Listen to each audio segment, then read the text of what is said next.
Hey everybody, Floristan here, coming to you from the Netherlands.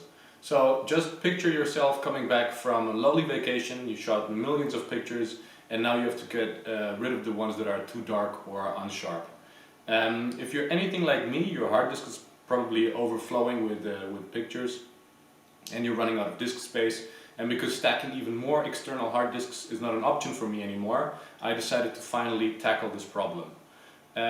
Before my work as a web developer, I studied photography at the Royal Academy of Art here in The Hague for 4.5 years. I then worked as a freelance photographer and image editor, and both jobs had me working and looking through hundreds, if not thousands, of images a day.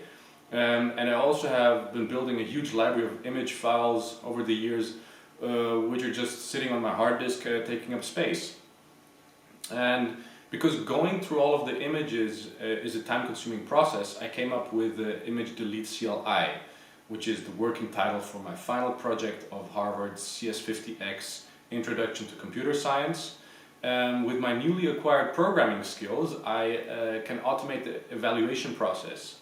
I did this by leveraging the power of Python, and I used it to write an algorithm that figures out when a picture is well exposed and well focused.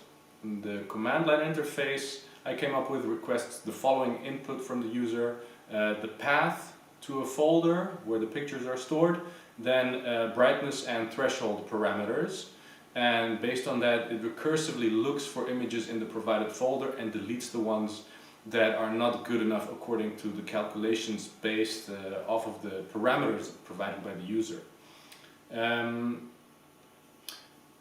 My focus for this assignment was to create a useful, robust tool with pleasant user experience, graceful error handling, written in a way that is easy to share and maintain.